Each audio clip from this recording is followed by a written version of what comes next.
चलिए hello students, good morning और class start. देखो, लास्ट वीडियो में हम बायनोमियल्स का कुछ क्वेश्चन से स्टार्ट कर रहे थे। वीडियो रुक गया था, फिर कल नहीं बना पाए। नेक्स्ट वीडियो में आप हम लोग बायनोमियल थ्योरम को रिवाइज कर रहे हैं। बायनोमियल थ्योरम में ज़्यादा वैरायटी तो था नहीं, दो क्वेश्चन आपको लेकर चुके। पहला हम आपको एक्सपांसन का वीडियो बना दिए, एक्सपांसन हो गया था। दूसरा कोफिशिएंट और क्वेश्चंस दिखाना शुरू किए थे। एक क्वेश्चन दिखाए थे, एक या दो क्वेश्चन और देख लो। जैसे ये देखो, find the coefficient of x का power -7 in this expansion. 2x minus 1/3x² whole to the power 11। ठीक है, 2x minus 1/3x² whole to the power 11। Find the coefficient of x का पावर -7 इन दिस एक्सपांसन। ठीक है, बिल्कुल भाई, जो last question दिखाए थे। क्या होगा? Suppose r plus 1 term contains, suppose r plus 1 term contains x का पावर -7। मान लेते हैं कि r प्लस 1 टर्म x का पावर -7 रहे। जो भी क्वेश्चन बनाने का तरीका यही है ना यार। क्या r प्लस 1 टर्म का वैल्यू, r प्लस 1 टर्म का फॉर्मूला क्या आ जाएगा? दिस इज 11cr और 2x का पावर इन दोनों का डिफरेंस 11 माइनस r और -1/3x² to the power r। ये बढ़ेगा ऐसा। उसके बाद सावधानी से टर्म को पावर बांट दो। 2 to the power 11 minus r, x का पावर 11 माइनस r, -1 का पावर r और 3 का पावर r और x² का पावर r। आराम से टर्म्स को बांटते हुए चल जाओ। बढ़ेगा। अब सबसे पहले क्वेश्चन में आराम से टर्म्स को बांटते हुए चले गए। ये देखो क्या वैल्यू हो जाएगा? This is 11cr, 2 to the power 11 minus r, x का पावर ये -1 का पावर r, 3 का पावर r और ये वाला क्या है? x का पावर 11 माइनस r और x का पावर 2r। सेम बेस पर पावर घटता है, घटा है। 2 to the power 11 minus r, -1 का पावर r और ये वाला क्या हो गया? 3 का पावर r, x का power 11 minus r minus 2r, 11 minus r minus 2r, 11 minus 3r। सो x का पावर 11 माइनस 3r। लो ऐसा कुछ सेम बेस पर पावर घटता। अब ये जो भी टर्म आएगा, बढ़ेगा, x का पावर 11 माइनस 3r, कोई जितना बोलेगा -7 के साथ इक्वेट। 11 माइनस 3r बराबर क्या हो गया? -7। इधर आया 18 बराबर 3r। r का वैल्यू क्या हो गया? 6। That is 6 plus 1, 7 term contains x का पावर -7 है ना। प्रोसेस 7 टर्म में x का पावर -7 रहेगा। अब कोफिशिएंट निकालो। So required coefficient is equal to क्या आ जाएगा? 11c r बोला गया ना, इसी बढ़ा रहा था। r की जगह पर 6, 2 टू द पावर 11 माइनस 6 यानी कि 5, 11 माइनस 6 यानी कि 5, -1 का पावर 6 और ये हो गया 3 का पावर 6। जो आएगा वो फाइनल आंसर। दिक्कत नहीं ना? क्वेश्चन एकदम सीधा सीधा आराम से आपसे बन सकता है। चलिए आगे बढ़ते हुए,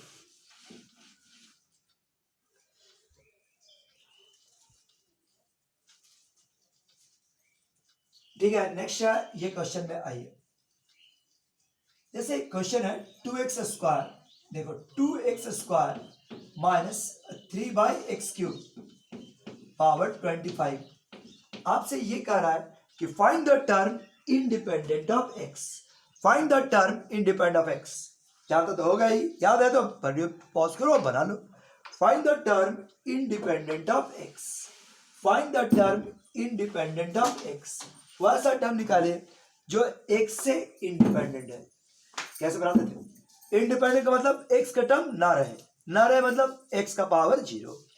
और ठीक है, आपसे क्या बोला कि find the term independent of x। वैसा टर्म निकालिए जो x से फ्री है, x का पावर 0। ये प्रोसेस था, x पावर 0। याद है तो वीडियो पॉज करो, तुरंत बना लो, 2 मिनट तो क्वेश्चन लगेगा, आराम से बना दीजिए। Find the term independent of x। वैसा टर्म निकालिए जो x से इंडिपेंडेंट है। तो हम लोग क्या मानते थे? Suppose r plus 1 term contains R plus one term contains X का पावर 20, एक्स का पावर 0। अड़ेगा जो भी टर्म बोला उसी से बना है। Suppose R plus one term contains X का power 0, so R plus one निकाल दो। आर प्लस वन क्या हो जाएगा, this is 25 C R 2x square का पावर, इन दोनों का डिफरेंस 25 माइनस आर, और ये हो गया -3/x³ to the power R. Process बिल्कुल एक्स का पावर पॉजिटिव बोले, निगेटिव बोले, फ्रैक्शन बोला, कुछ भी है, बनाने का तरीका वही। 25 C R 2 to the power 25 minus R, और x का पावर x स्क्वायर का पावर 25 माइनस आर, -3 का पावर आर, और x³ का पावर आर।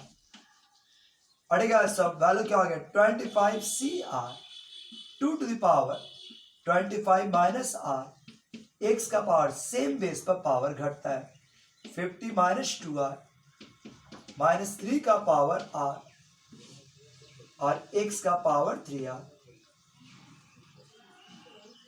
अड़ेगा x का पावर 3r। देखिए ये इसका प्रोसेस, यही इसका कंसेप्ट, x का वैल्यू अब सेम बेस पर पावर घटता है, यही रह गया, x का पावर 50 माइनस 5r। अड़ेगा x का पावर 50 माइनस 5r क्या लिख सकते हैं, 25 C R 2 to the power 25 minus R, x का power 50 minus 5r,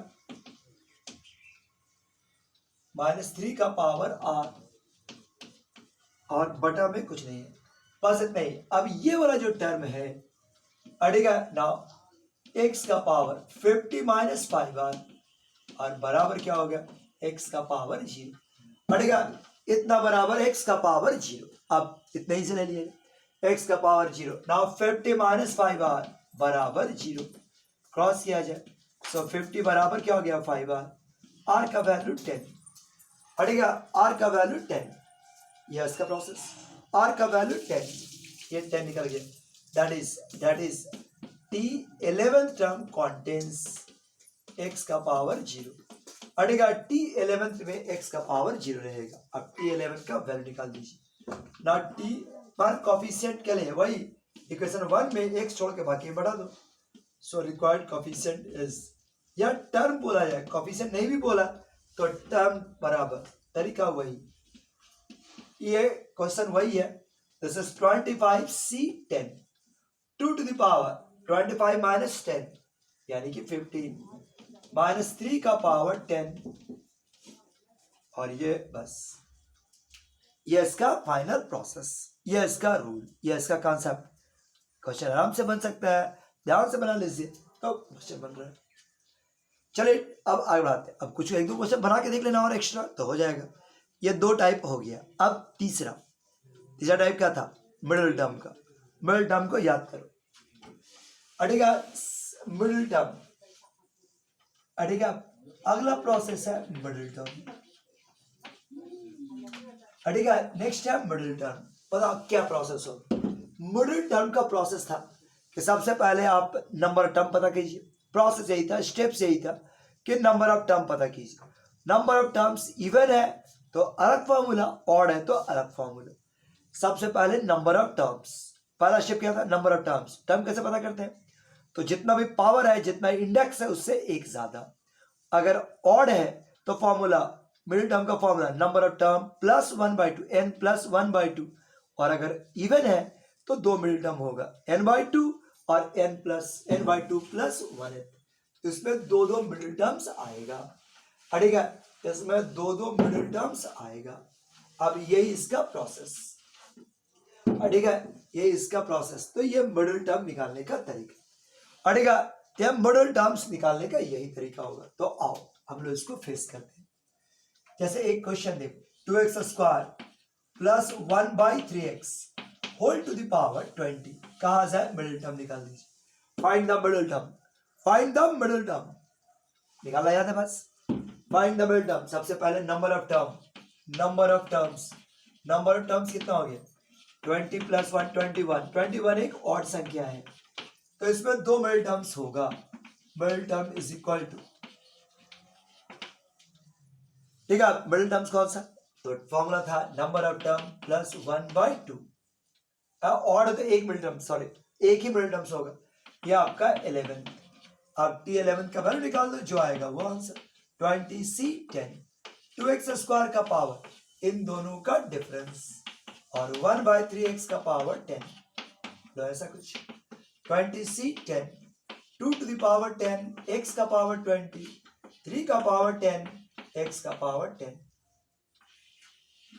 same base पर पावर घटा देना, जो आएगा वो आंसर। सो 2 का पावर 10 3 का पावर 10 इंटू एक्स का पावर 10। यही आपका मिडल टर्म निकालने का तरीका, यही आपका कॉन्सेप्ट। सीधा सीधा क्वेश्चन और आंसर। बोलो क्या तो बड़ी है, निकाला आ सकता है। अब आगे अगर मान लो यहीं पर 25 रहता तो कैसे निकालते? Number of term 25 plus 1 26। 26 एक इवन संख्या, तो 2 मिडल टर्म कौन कौन? यही क्वेश्चन रहता तो 2 मिडल टर्म होता 26/2 एंड 26/2 प्लस 1, मतलब 13 एंड 14 दोनों। T13 का वैल्यू निकालते अलग से। T13 हटेगा, दोनों का डिफरेंस कितना हो गया जी 9 और ये हो गया 11। लो अब इसको सिंप्लीफाई कर देते हैं। एक बार T14 भी निकालते, दोनों का मान निकाल के आंसर लिख देते। दोनों का मान निकालते, ये वैल्यू तुम्हारे पास 13 है, ये हो गया 13 14। 2x स्क्वायर का पावर डिफरेंस 7 और 1/x, यहाँ पर कितना होगा डिफरेंस 8 हो गया ना 8। ठीक बस, अरे ये हो जाता है 20, अरे उसी में सुधार रहता है ना, इसीलिए लग रहा है 25C 13 2x स्क्वायर का पावर इन दोनों, रुको फिर से देखिए हटेगा। 13 का वैल्यू कितना हो गया 25C 12, ठीक है। 2x स्क्वायर का पावर इन दोनों का डिफरेंस 1/3x का पावर 12 और T14 का वैल्यू 25C 13 और 2x स्क्वायर का पावर 12 और 1/3x का पावर 13। लीजिए आप इससे मैथ को बढ़ा सकते हैं और फाइनल आंसर आ जाता है। क्या है? ठीक है, अब इसको बढ़ाते हुए चल जाए। देखिए ये आपका मिडिल टर्म निकाले और ये फाइनल आंसर। अब एक क्वेश्चन इसी में होता था, आपको याद भी होगा, this is x plus 1/x या x माइनस 1/x का पावर 2n, और कहता था कि prove that middle term is equal to, अड़ेगा प्रूफ के दिखाई कि मिडिल टर्म का वैल्यू 1 × 3 × 5 से लेकर 2n-1 तक और divide bye factorial n into -2 का पावर n होगा। यह आपको प्रूफ करना था कि proof that middle term is this one.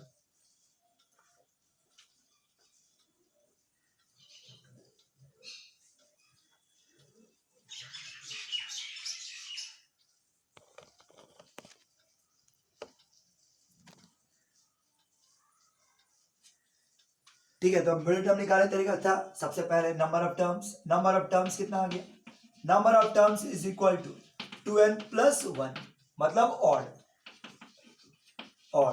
So middle का फॉर्मूला 2n + 1 अब +1/2, सो 2n + 2/2, 2 कट गया, n + 1। सो मिडिल टर्म का ये फॉर्मूला अड़ेगा। मिडिल टर्म का फॉर्मूला कौन हो गया n + 1। मिडिल टर्म का फॉर्मूला हो गया n + 1।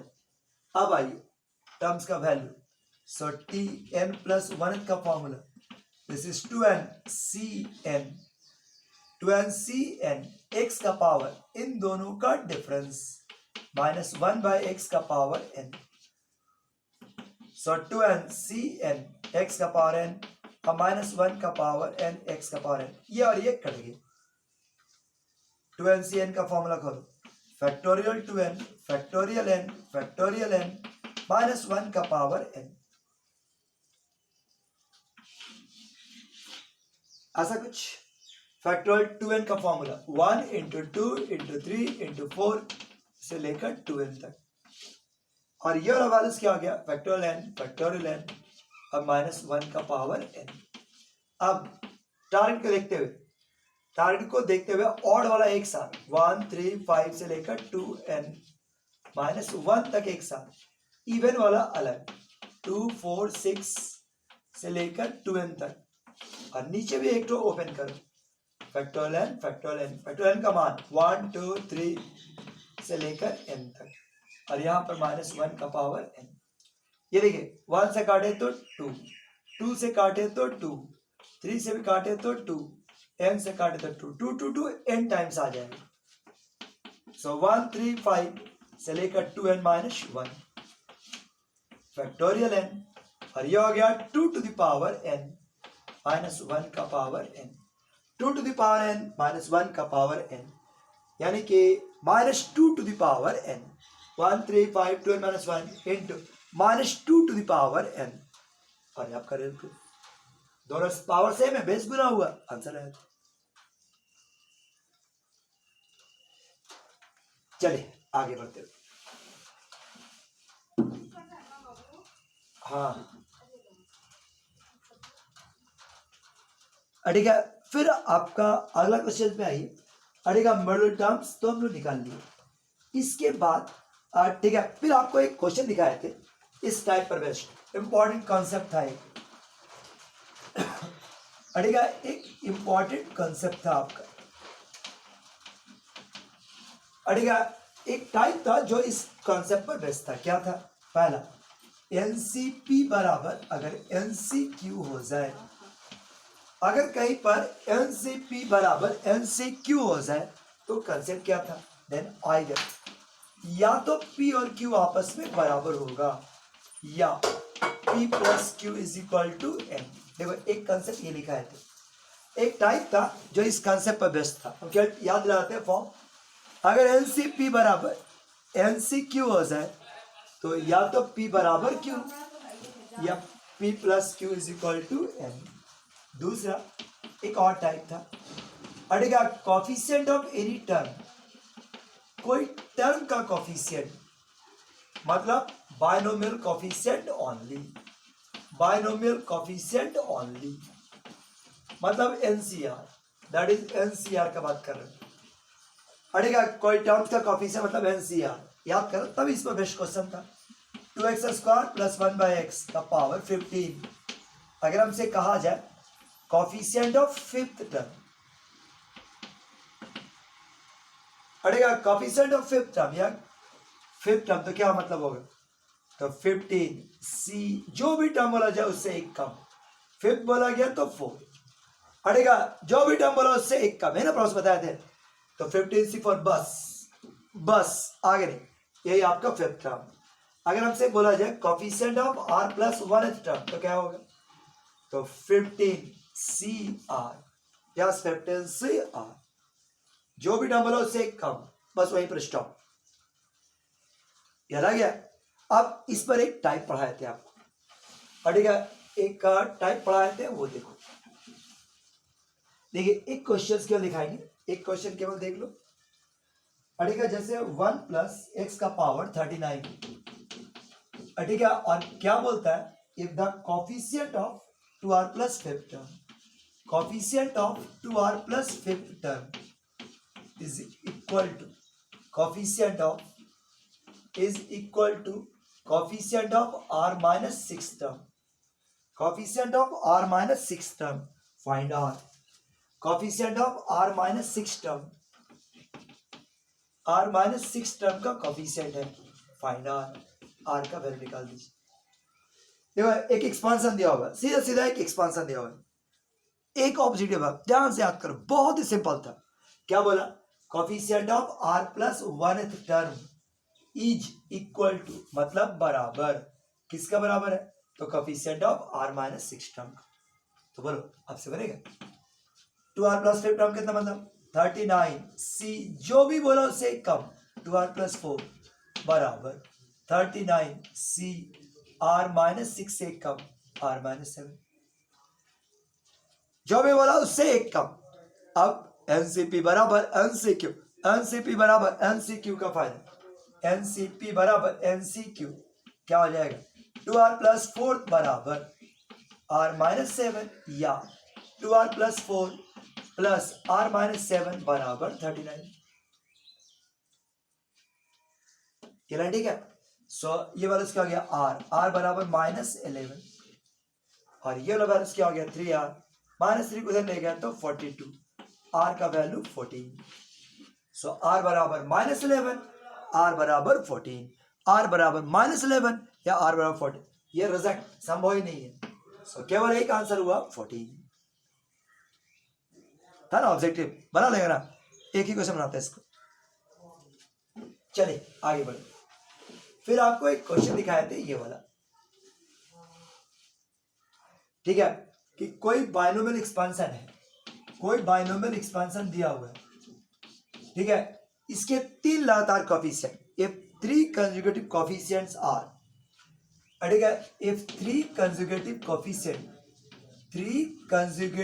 coefficients are, 3 लगातार कोएफिशिएंट है 220, 495 और 792, फाइंड एन का वैल्यू निकालिए। If 3 consecutive coefficients are, किसी बाइनोमियल एक्सपेंशन के 3 लगातार कोएफिशिएंट का वैल्यू 220, 495, 792, 220, 495, 792। क्वेश्चन ये कह रहा है कि फाइंड एन, एन का वैल्यू निकालिए। फाइंड एन, एन का वैल्यू निकालिए। 3 लगातार कोएफिशिएंट का वैल्यू 220, 495, 792। तो प्रोसेस क्या था?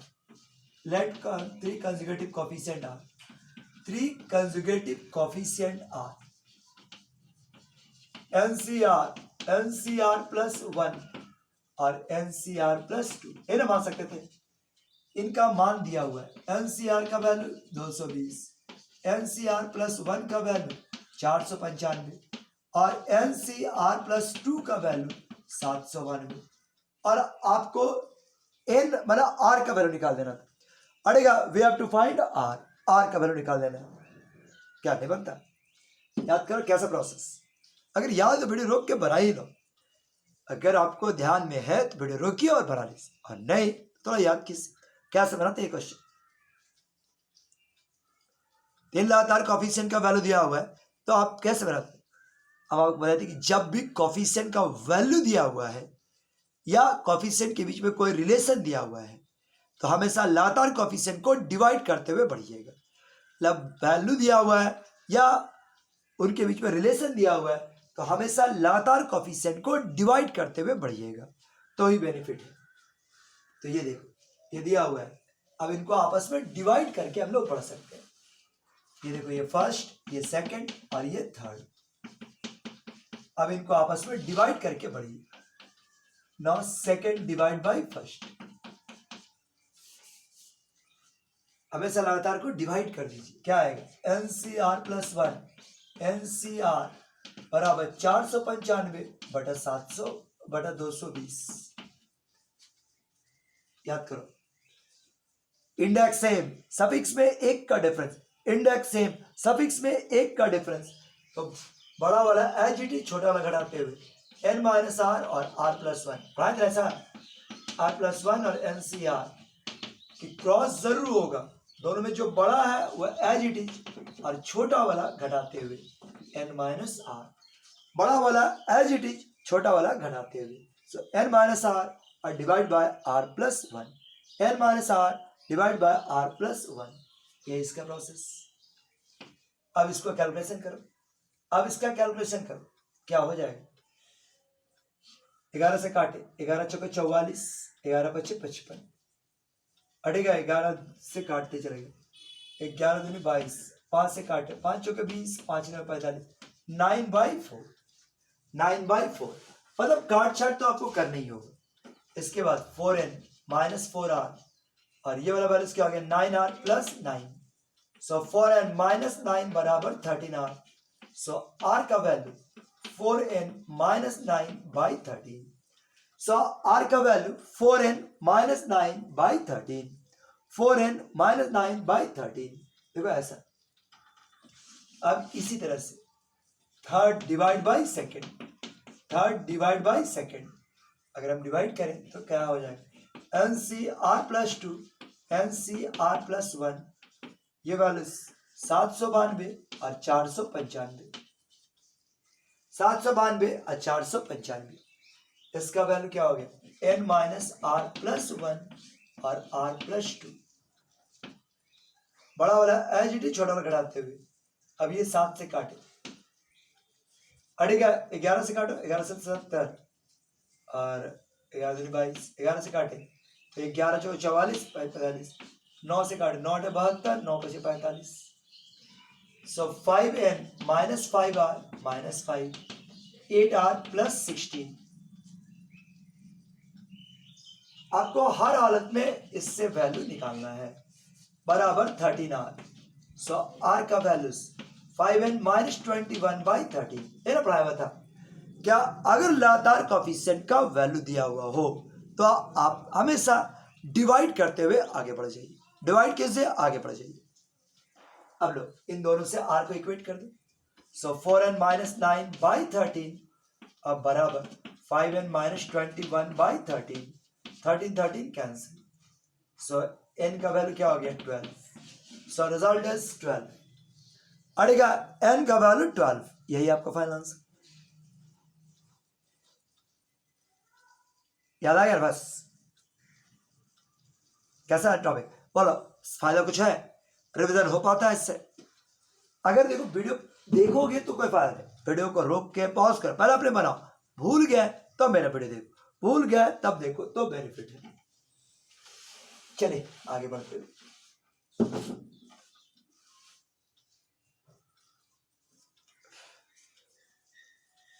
देखो एक क्वेश्चन है आपका. कोई बाइनोमियल एक्सपेंशन है 1 प्लस एक्स का पावर n. देखिए एक बाइनोमियल एक्सपेंशन दिया हुआ है ऐसा. अब तुमसे ये कह रहा है कि coefficient of fifth, sixth and seventh term are in AP. Coefficient of fifth, sixth and seventh term are in AP. Seventh term are in AP. ये एपी में है. फाइंड एन का वैल्यू निकाल दी. अड़ेगा कोई एक्सपेंशन है, इसका पांचवा, छठा एंड सातवां टर्म एपी में है. एक्सपेंशन का पांचवा, छठा और सातवां टर्म एपी में है तो एन का वैल्यू बताइए. अड़ेगा इस एक्सपेंशन का पांचवा, छठा एंड सातवां टर्म एपी में है तो एन का वैल्यू बताइए. एक्सपेंशन का पांचवा, छठा तो क्या मतलब, पांचवा मतलब क्या हो गया, पांचवा क्या हो गया NC4, छठा हो गया NC5 और यह हो गया आपका NC6. ये तीनों कैसा है आर्निक. ये ना बोला तो एपी का फायदा. गिवन क्या है, गिवन तुम्हारे पास NC4. ये गिवन तुम्हारे पास है कि NC4 NC5 are in AP. याद करो एपी को. एपी का क्या था कि बीच वाले का डबल. सो 2b बराबर a plus C. So 2b बराबर a plus C. 2b is equal to a plus C. इसका फायदा ये आपका नीचे ले NC4 NC6 divide by NC5. लो नीचे में ले आया NC5 और NC5. इसको यूज करें. बड़ा वाला एज इट इज, छोटा वाला घटाते हुए n-4 n-5/6. नहीं ना, इसका क्या है, दोनों में बड़ा कौन है 6. ऊपर में तो नीचे आ गया और छोटा वाला घटाते हुए n-5. अब एलसीएम ले लेते थे 30. ये आ गया n स्क्वायर -5n -4n और प्लस 20 और डिवाइड बाय 6n -4. लो अब इसको क्रॉस कर लो तो 12n -48. ये हो गया n स्क्वायर -9n प्लस 50. ठीक, बस राइट साइड ले गए. n square -21n plus 98 is equal to 0. n square -21n plus 98 बराबर 0. आप इसको फैक्टराइज कर लीजिए, आसानी से फैक्टर हो जाएगा. n स्क्वायर -21n प्लस 98 बराबर 0. अब इसको फैक्टर करो, कितना टूटेगा 14 और 7 में 7 में टूट रहा है. Plus 98 is equal to 0. So n का दो वैल्यू 14 और ये 7. 14 और ये 7 और इसके आधार पर प्रोसीड्स. दिक्कत याद आ गया बाद में. चले अब एक और क्वेश्चन इसी पर दिखाते हैं. देखो एक क्वेश्चन और दिखाए थे ये वाला. कोई बाइनोमियल एक्सपेंशन है अड़ेगा कोई बाइनोमियल एक्सपेंशन है, इसका छठा टर्म ए, सातवां टर्म बी, आठवां टर्म सी और नौवां टर्म डी है। ठीक बस, तो क्वेश्चन ये कहा प्रूफ दैट, ये हम लोग को प्रूफ कर रहा था बी स्क्वायर माइनस ए सी और सी स्क्वायर माइनस बी डी बराबर 4ab और 3bc, ये हम लोग को प्रूफ करके लाना था। याद होता बोलो, याद हो तो वीडियो पॉज करो और पढ़ा लो। एकदम आसानी से था, आपको पढ़ाए थे कि जब भी बाइनोमियल कोएफिशिएंट का वैल्यू दिया हुआ है, जैसे वैल्यू दिया हुआ है, ठीक बस क्या हो जाएगा NC5 बाइनोमियल एक्सपेंशन अपने से मान लो 1 + x का पावर n, इसी मान लो, तो NC5 1 का कोई मतलब है नहीं, सीधे सीधे क्या हो जाएगा x का पावर 5, NC6 x का पावर 6, NC7 x का पावर 7, NC8 x का पावर 8। ये आपका दिया हुआ है कि ए का इतना मान, बी का इतना मान, सी का मान और डी का मान, और ये लेसन प्रूफ करना है। अब अपना कंसेप्ट पढ़ा। कंसेप्ट में क्या था, क्या अगर बाइनोमियल कोएफिशिएंट में, अगर बाइनोमियल कोएफिशिएंट में किसी भी तरह का रेशन दिया रहे या वैल्यू रहे तो हमेशा रेशियो में ला, लगातार के रेशियो में। तो तुम देखो इसको अगर हम थोड़ा एडजस्ट करें तो हम इसको लिख सकते हैं B square minus A C divide by 4ab बराबर C square minus B D और डिवाइड बाई 3bc। अब आप इसको बांट दो, so B square minus A B, A C minus A B, अड़ेगा रेशियो प्रॉपर होगा C square by B C और B D by B C. जैसे आप काटोगे सी और सी, ए और ए, बी और बी, आप देख सकते हैं कि ये लगातार टर्म का रेशियो में एडजस्ट हो गए, सी बाई बी, ये लगातार टर्म के रेशियो में एडजस्ट हो गया। अड़ेगा और अब तो आपका क्वेश्चन है, पूरा नॉर्मल क्वेश्चन है, एज यूजुअल क्वेश्चन है, बनाइए ऑप्शन बन जाएगा। अड़ेगा बस जैसे यहां से LHS का वैल्यू निकाल, 1/4 b बाई ए, बी का मान, NC6 x का पावर 6, NC5 x का पावर 5, NC7 x का पावर 7, NC6 x का पावर 6। ये देखो इस तरह का वैल्यू को सेट करते चले जा रहे हैं। अड़ेगा ये आपका मान है जिसको आप वैल्यू आसानी से लिख पाओगे। बता इसका मान क्या होगा,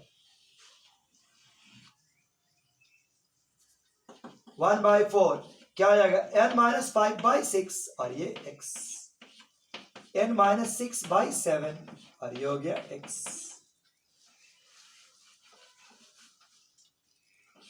अड़ेगा अब इसका वैल्यू बना लो, 1/4 x कॉमन ले लीजिएगा तो x/4 क्या आएगा n-5/6, n-6/7, सॉल्व कर देना, सो आ जाएगा दिस इज 7n - 35 - 6n + 36 और डिवाइड बाई 42। सो क्या आ जाएगा x/4, दिस इज n + 1 और divide by 42x। So result कुछ ऐसा, n + 1 और 168 और ये x। यही बात RHS से बढ़ जाना, सी स्क्वायर माइनस बी डी कितना था RHS 1/3 ना, RHS का वैल्यू 1/3 सी बाई बी और डी बाई सी। लो अब सबका वैल्यू दिया ना, इसमें भी सेम वैल्यू आ जाएगा n + 1 168 into x, और कह सकते हैं कि मैथ्स प्रूफ हो रहा है, दोनों तरफ से बढ़ा है, सेम प्रोसेस पे ले गए, वहां पे पहुंचे इक्वल और रिजल्ट प्रूफ। बोलो इतना बात याद आ रहा है। तो ये आपका बाइनोमियल्स का टाइप था। एक टाइप और बचा हुआ था सीरीज के सम पर, सीरीज के सम पर एक टाइप और दिखाए थे जो रीजनिंग था, अच्छा टाइप था। रीजनिंग वाला टाइप जो था बनाने में 10 सेकेंड, गलती के चांस बहुत ज्यादा, वो वाला टाइप दिखाते यार, मिलाते इसको। देखो एक टाइप था इसका जो इस पर बेस्ड था, NC0 NC1 NC2 चार फॉर्मूला पर बेस्ड था, NC3 ऐसा, इसका वैल्यू होता था 2 to the power n, NC0 minus NC1 NC2 minus NC3 और इसका मान होता था 0।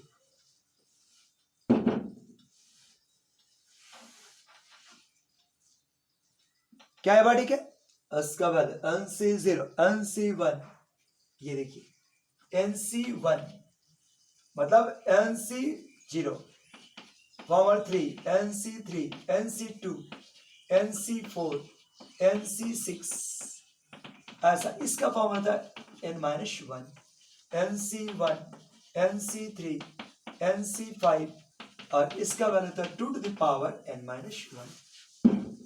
अड़ेगा 2 to the power n-1। देखिए ये वाला कंडीशन, जो लास्ट टाइप था वो इन फॉर्मूला पर बेस्ड था। सबसे पहला स्टेप क्या था? आइडेंटिफाई द फॉर्मूला, फॉर्मूला को आइडेंटिफाई कीजिए, फॉर्मूला को आइडेंटिफाई कीजिए। तरीका क्या था? 4 फॉर्मूला दिखाए थे। अगर regular term with positive sign, regular term with positive sign formula number 1, regular and positive formula number 1। अड़ेगा अगर अल्टरनेट था, रेगुलर लेकिन अल्टरनेट, एक एक छोड़ कर नहीं है, रेगुलर है लेकिन प्लस माइनस फॉर्मूला नंबर 2। अगर तुम्हारे पास एक एक छोड़ कर था तो फॉर्मूला नंबर 3 या 4 यूज करता हुआ सवाल बनाए थे। हाँ, पढ़ाने समय बताया था कि देखो बनाते समय हमेशा स्टार्टिंग पर बने फॉर्मूला पहचानो, एन का पहचान करो, स्टार्टिंग पर ध्यान दो, एंड पर ध्यान दो और अप्लाई कर दो। ठीक है, तो जैसे ये question 14C1 14C2 14C3 dot dot dot 14C13। अब जैसे ये क्वेश्चन याद कर प्रोसेस क्या होगा? 1 2 3 रेगुलर है विथ पॉजिटिव साइन, रेगुलर है with positive sign formula number 1, regular and positive formula number 1। एक एक गैप है 1 2, देखो regular positive sign formula number है, n का वैल्यू 14। अब स्टार्टिंग देखो, तो स्टार्टिंग में क्या 14C0 चाहिए, तो 14C0 एक जोड़िए एक घटाइए, और स्टार्टिंग गड़बड़ था, स्टार्टिंग जोड़ दिए, सवाल दिए, एंड मिलाओ, एंड में क्या है 14C14 ये बैलेंस गड़बड़ था तो ये भी लिखा है 14C14।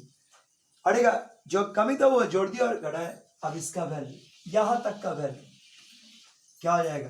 तो 2 to the power 14, 2 to the power 14, 14C0 1, 14C14 1 chance है, so 2 to the power 14 minus 2, so 2 to the power 14 minus 2।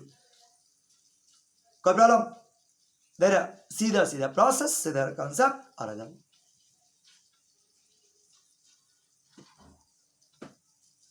याद आ गया? एक और फिर देखो, इसको बनाते हैं, दिमाग में तो रहेगा ही। देखिए आप पहले फॉर्मूला पहचानो, स्टार्टिंग पहचानो, एंड पहचानो और अप्लाई कर दो। देखो ये वाला question 15C1 15C2 15C3 dot dot dot dot dot, या 15C2 से शुरू होने दो। हटेगा 15C14, इसका वैल्यू याद करो कैसे बनेगा। 4 स्टेप लगाइए, बताओ कौन सा फॉर्मूला 1 2 3 या 4। पहचानने का तरीका क्या था? Regular and positive formula number 1, regular and positive formula number 1। अगर रेगुलर एंड पॉजिटिव है तो फॉर्मूला नंबर 1, यहाँ पर रेगुलर है पॉजिटिव भी है फॉर्मूला नंबर 1। इसके बाद n का वैल्यू 14, स्टार्टिंग 15, n का वैल्यू 15, स्टार्टिंग मिलाइए, स्टार्टिंग गड़बड़ है, क्या होना चाहिए था? 15C0 होना चाहिए था प्लस 15C1 होना चाहिए, जो जोड़ दिए और वही घटा दिए। क्या बढ़ेगा? एंड मिला लो, एंड मिला, एंड में क्या था? घट रहा है 15C15, तो ये हो गया आपका 15C15। स्टार्टिंग मिला है, एंड मिला है, यहां तक पहुंच गया। 15C0 15C1 15C15। दिक्कत है ना? अब अप्लाई करने का बारी, यहां तक में फॉर्मूला अप्लाई हो सकता है। क्या वैल्यू? 2 to the power 15, इसका मान घटा 1, ये आपका 15 और ये हो गया आपका 1। सो फाइनल इज 2 का पावर 15 माइनस 70, 2 का power 15 minus 70, that is answer. चलो अब तो हो गया और दिखाएगा एक कार्ड और दिखाई देते नहीं पूरा नहीं ये देखना चाहेगा ये देखो 16C0/1 16C1/3 16C2 divide by 3 16C3 divide by 4 dot 16C16 divide by 17 ये इस फॉर्मूला पे बेस्ट था NCR डिवाइड बाय R+1 अगर सफिक्स एक ज्यादा हो अगर सफिक्स एक ज्यादा है तो यहां पर बड़ा होता है N+1 CR+1 और बटा में N+1 N+1 CR+1 divide by R+1 ये फॉर्मूला था क्या हो जाएगा देखो तो ये हो जाएगा 17C1 divide by 17 17C2 divide by 17 17C3 divide by 17 और ये आपका 17C17 डिवाइड बाय 17 1/17 बाहर 17C1 17C2 17C3 और ये हो गया 17C17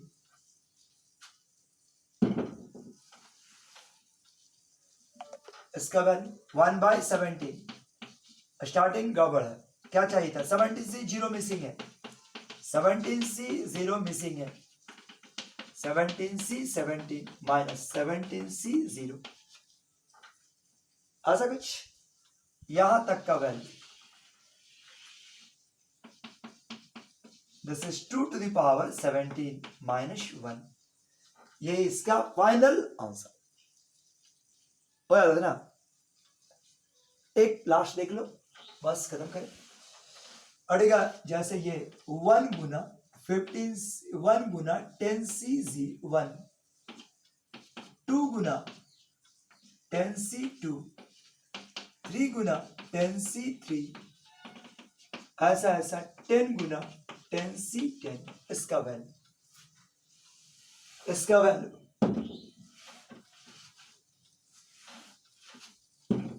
देखिए इसका वैल्यू क्या होगा 1 गुना 10C1 2 गुना 10C2 3 गुना 10C3 10 गुना 10C तो एक फॉर्मूला आप पढ़े थे R गुना NCR अगर ये दोनों सेम हो जाए तो ये वाला नीचे आता है N-1 CR-1 -1 CR-1 बस इस पर इसको ऑपरेट कर दो तो आंसर हो जाता है ठीक है बस इस पर इसको ऑपरेट कर दो क्या आ जाएगा ये दोनों सेम तो आप लिख सकते हैं 10 गुना 9C0 10 गुना 9C1 10 गुना 9C2 और 10 गुना 9C9 10 common 9C0 9C1 9C2 से लेकर 9C9 और इसका स्टार्टिंग सही है एंड भी सही है फॉर्मूला अप्लाई कर जाओ 10 into 2 to the power 9 और ये इसका कंसेप्ट बोलो इतना बढ़ेगा इतना काफी है आप पैराबल रिवाइज हो जा सकता है उम्मीद है कि आपको अच्छा लगा होगा ठीक है बस आगे बढ़ाते हुए चले अब नेक्स्ट डे अगला वीडियो से भेंट करेंगे ठीक है थैंक यू बाय बाय